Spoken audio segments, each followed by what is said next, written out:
It is time for us to take a check on sports. Let's bring in Mike Cozzi. How was your Thanksgiving weekend, Mike? Very good. Spent time with a lot of friends. It was great. All right. Yeah, we had decent weather for it up here, and it was beautiful. We were sitting in the backyard in the sun. It was nice. Yeah, it was nice. So, first of all, how'd your racing picks go this weekend? The ones that I gave on the radio ran second. Almost every one of them ran second. Well, that's no good when you're betting money, right? Nope. But good thing there's more races to bet than we give on the radio. That's right. That's exactly right. And most, I don't think people realize what there is some scientific knowledge and number knowledge required if you are going to bet successfully on horse racing. Oh yeah, I mean, you have to adapt to stuff. For example, there's one horse that looked decent, and they had a bunch of turf races in Del Mar this weekend, closing weekend. The races that used to be run at Hollywood Park, they run them now at Del Mar. And Irad Ortiz, one of the Jesse James brothers who robbed the money out of your pocket, was riding in California this weekend. He was severely overbet. So I bet $10 on this horse just for the hell of it because I thought he had a shot. Didn't even see the odds because it wasn't on any of the TVs where I was. And then I flipped it to the TV just to watch the race. I watched the race, and my horse won. Then they put the prices up. The horse was 45-1. I'm like, are you kidding me? How could this horse be 45-1? Because the sheep made Irad Ortiz like 8-5 when he shouldn't have been. And thank you, Irad. I should send you a box of rice. All right. I like that box of rice. All right. So now, the first head coach was fired in the NFL this season. Well, the second, actually, after Atlanta. We have the former New England Patriots coach and the Detroit Lions coach and the Detroit Lions general manager fired in midseason. Well, the Lions they're like the Jets. No matter what, they're not going to be any good. And the happiest day that you're a Detroit Lion coach is the day that you sign your contract, because from then on it's all downhill. And the Jets are leading the race for that first pick in the draft. They didn't ice it yet. Well, they're close. I mean, they're over. They're not going to win a game. I don't think so. They're going to have the luxury of being compared to the Tampa Bay Bucks that were over. Weren't they the only other team that went over? Yeah, a long time ago. The Jets are making history this year. They're going to be close to it. There's no doubt about that. All right, other NFL news. The Patriots. I'll tell you what, Belichick. He knows how to motivate a club. I mean, they won. They won yesterday. Who'd they beat? It was pretty good. Hang on a second. They beat somebody they shouldn't have beat. Hang on a second. Let me bring it up. That's the funny thing is they beat somebody they shouldn't have beat. In my opinion, they beat somebody they shouldn't have beat. Okay, let me find it real quick here. Bum bum bum bum bum bum bum. Sure, you would figure they would put their score. Yeah, you would, right? Because everybody. Oh, they beat Arizona. Yeah, they beat Arizona. Because I guess you could say that Arizona should have won, but they were on the road, and when the West Coast teams travel east, they usually play lousy. Yeah. Now, how do we do in our picks? We won all three. All right. We won all three. Oh, well, that's because we pick against the Jets. We're guaranteed for a one win a week. Oh, yeah, that's a guarantee. That's a staple. All right. I wrote us both in for tonight's game already. What? Tonight's game. Oh, yeah. We're both going with Philadelphia. We're both taking Seattle. Seattle, yeah, that's right.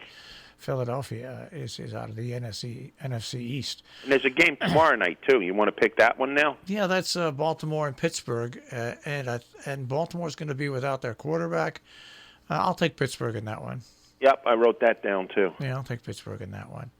Hey, a couple of things about the Nutty Football League. One, the People's Republic of California, they shut down California where the 49ers practice and play. So what are they supposed to do now? Oh, they can't go into their. So what do they do? I have no idea. I don't think they do either. Yeah. So that's one. And the second, how about what happened to the Saints? What happened to the Saints? Oh, they got fined $500,000 and losing a draft pick for celebrating in the locker room without masks. So what do they have? Cameras in the locker room that the Gestapo watches you now? And what about when they go take a shower after the game? Are they supposed to wear masks then too? You know, I was looking at a story. New England got fined too for something. So what are these guys supposed to do? I don't know. If you want to fine them, that's fine. But take away a draft pick, come on. If you want to fine them, I'm saying for what? Well, because this. I mean, I'm not saying. I'm just saying it's unfair to take. I think it's. You know, I also think it's unfair when a team has a player that's removed for COVID-19, like a starting player. What Denver played with a quarterback they just signed 2 days before the game. Because go ahead, finish. Go ahead. Because both their quarterbacks were declared COVID-19 ineligible.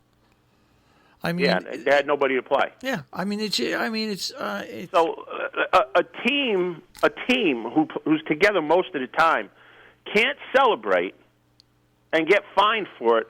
But if you go down the street and burn down stores, it's okay. I bet you that the players' union and everything will. And I think that'll be overturned or lowered. That's a complete joke. Yeah, an absolute complete joke. Yeah. I mean, complete joke. You could jump and you could roll around with each other on the field, but you can't do it in a locker room. Mm-hmm. Seriously. Yeah, no, it is inconsistent with what inconsistent to say the least. Yeah, it's inconsistent. It's not like they stay no freaking logically goes to new boundaries every time they do something. They don't stay 6 feet apart on the field. It's a joke. Unless they're the Jets' defensive secondary. But, you know, the NFL's a kangaroo court. They decreed this thing to them, so you're appealing to the people that decreed it. It's not going to happen. It's a total joke. What the Saints should do, which would be the best thing in the world, boycott the rest of the season. This way you can't play the season. What are you going to do then? So if the Saints hold out and say, listen, you reverse it or we don't show up anymore, see what happens. And then all of a sudden, if you said there was another team, they do the same thing, well, I guess now the NFL has to get on their knees and ask these players to play, huh?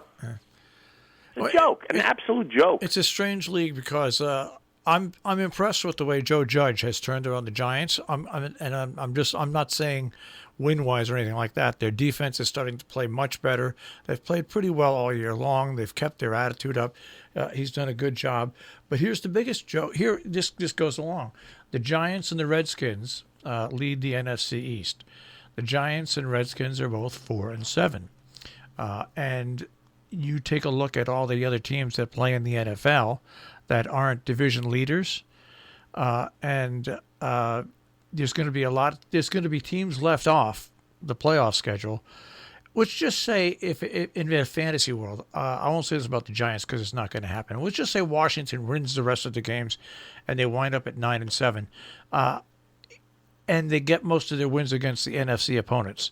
Do you realize the Giants got the first win outside the conference this week? What, the entire division? Yeah.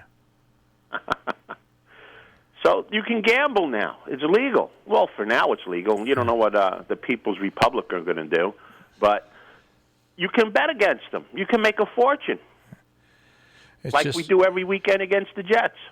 It's a whole convoluted thing, and there's lots of. We'll just leave Isn't it funny though, how since gambling becomes legal, how much the sport has changed? Man, it's changed a lot very quickly. I mean, you look at games and, you know, some of them are blowouts. Some of them, they're like within 3 points. Look at how many scores yesterday were within 3 points. Yeah. 3 points, which is usually that magical number, 3.5, right? Yeah. You had the Patriots win by 3, the Browns win by 2, the Vikings win by 1, the 49ers win by 3. Really? Just saying. The Giants won by 2. All right? The list just keeps on going. The Chiefs beat the Bucks by 3. Oh, wow. Magic number 3. Strange league. What's that? What was that show? The Electric Company? 3 is a magic number? All right. Anything else in sports? Not that I could think of. No, that's about it. All right. Well, then we'll check with you on Thursday. Okay. Okie doke. All right, take care, Mike. Take care, guys. Have a good day. Mike Cozzi with the Check on Sports this morning here on Robin Hood Radio.